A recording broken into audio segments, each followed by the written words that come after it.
And they saw in this Jesus that I am not condemned to live in this oppression. That reality is, I can live my life as a real human being. I can love those who don't even love me. I can pray for my enemies. I can think good thoughts. I don't have to live out of my anger and my upsetness with this, that, and the other thing. Because Abba is trying to save the creation. Now you know, this all came to a rather abrupt end. He was dragged off, beaten, and the worst that the Romans could do was to crucify you. It was not done principally to kill people. It was done to scare the piogle out of everybody so that they would be peaceful. And they regularly crucified people so they could say, we're in charge, you're not. And they crucified. And it did its thing. It scared them to death. They fled. They fled. And then the story goes, you got to catch this, that a bunch of women went to rub some stuff on the corpse. Women do those kind of things, you know. Isn't that what we say? And the women were the first ones to report that something had happened.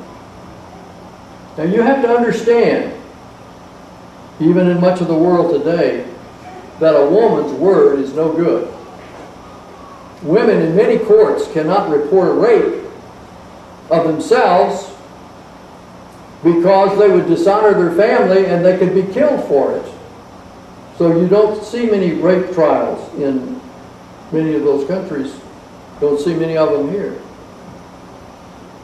A woman's word was worthless. If you get that picture, the first people to report this empty tomb were women.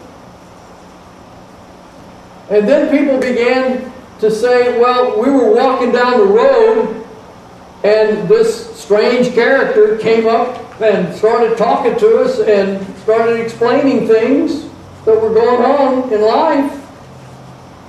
And we recognized this was Jesus. And we were eating at the restaurant, and this guy sat down with us and started eating with us, and he began to tell us the way life is. And we finally recognized this was Jesus. We were having a meeting one day, and we had the doors locked because we didn't want anybody. We were scared. And into the room came this one who explained everything to us about the way life is. And we recognized this as Jesus. So those stories began to crop up.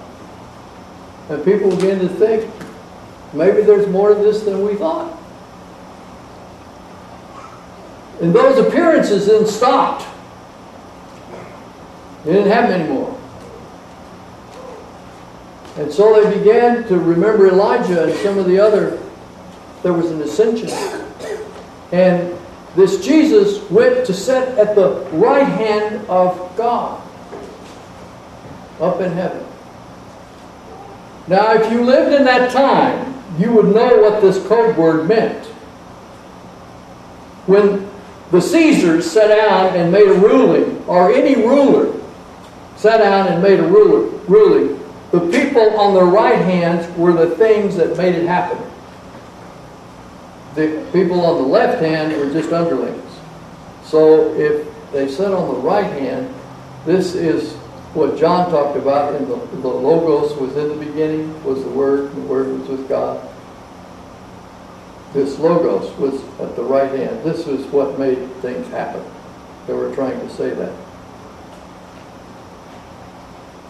Now in our time, we don't live in a three-story universe. That is, we don't have a heaven up there and an underground down there and this level here. In fact, if we point up this way and say, that's heaven up there, 12 hours from now, where do we have to point relatively in the same direction? We live in a different cosmology.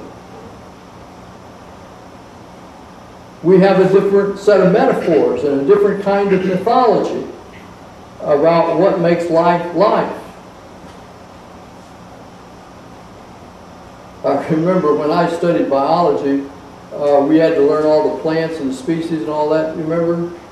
My daughter came home from college, high school one time, and she was looking at showing me her biology book, and it was all about DNA. We have a different way of looking at reality now. Different metaphors. So how do we begin to talk about Easter? How do we begin to talk about this marvelous thing that happened to those people so long ago that triggered them? They were nobodies. They came together, they began to care for the poor, the widows, the child, the orphan. And within 300 years, they had become such a powerful movement that Charlemagne said, I want to make you the official religion of Rome because you got something. A lot of historians say that was the biggest mistake that ever happened to the Christian faith because of what happened after that. But this Jesus generated and still generates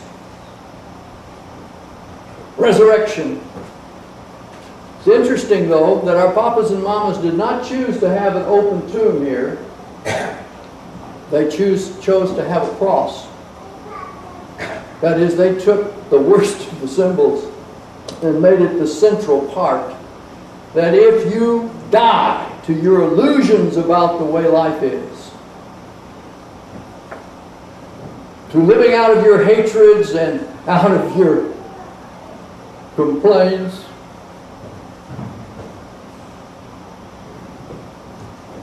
out of your illusions of who you are and what life is and who your neighbor is, and begin to deal with reality. You live.